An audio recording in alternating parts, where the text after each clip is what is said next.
you think are the qualities of people who are able to observe their family, stay in there with difference, test out their hypothesis, not take sides, and not get angry and run away when the personal attack comes through? Yeah. What's the quality that allows that to happen? I don't really know, but I think there is, that quality is in every system. Who the people are at any point in time may change. I mean, it may be different who actually pops in. So I'm thinking of families that I've worked with the entire system and have relationships with lots of, not just one or two members. Mhm.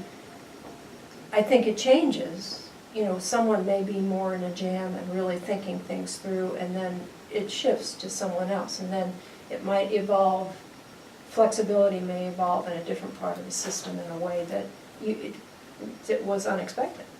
That's kind of what I was thinking of. But I don't know that there's a characteristic, I guess is what I'm saying, your question about that. I think it has more to do, it may have to do with the nature of the system as a whole that has members that are either that position in the group at a certain particular time, or are more compromised and really need to do it to survive, and then they figure out a way. I think discomfort is a huge factor, and how that fits into a system at any given point in time. Some people just go under. I mean, they don't get up and try to figure it out. But those that do are always there. I don't know who they would be necessarily. Well, some people say INTJs, that Bowen theory is full of INTJs, introverted, thinking, that they're more already their personality type is set to be an observer and to think about what's going on. That type of person is drawn to Bowen theory. I think that might be true. Big picture look people, not about courage. But it takes the courage to be yourself. I agree with that, yeah. But the person who might be engaged, who could understand it, could see it. Who could Yeah. be at a natural level more able to watch or to be an observer. And it might be harder for people who are extroverted. We do have extroverted people in navigating systems, I'm not saying that.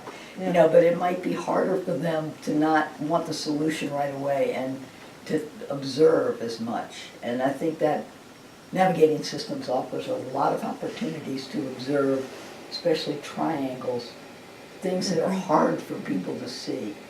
And so they get that experience. I think that helps. I don't know. Did I mess you up with that? No? No, I was just thinking about having lunch today with a young woman who has been studying Bowen theory for 3 years. And she works with families, and mostly philanthropic families.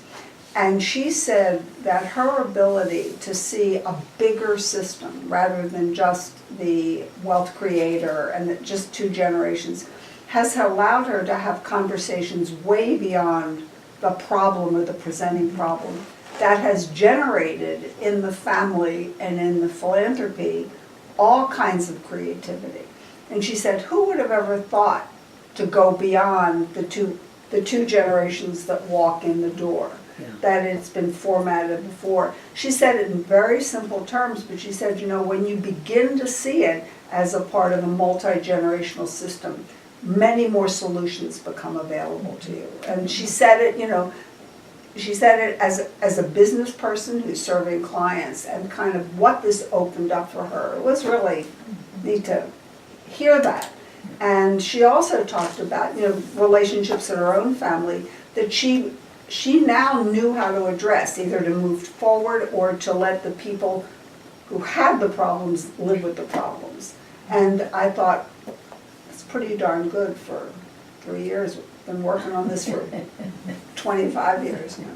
So I think this other way of seeing the world and then relating to it as a consultant, as she articulated, has given her a whole new language, a whole new viewpoint to move forward.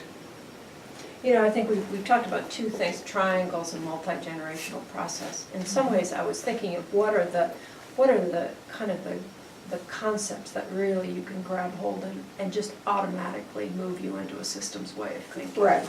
And I think in some ways, those two are clearly two concepts that are tangible, people can kind of grab hold of.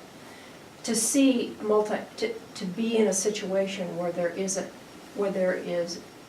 are questions that address the history of it, in and of itself automatically decrease the anxiety in it. And I think that is just, I'm glad you brought up the multi-generational process, because I think that is another central concept that I think Bowen contributes that makes this another level of thinking and experience.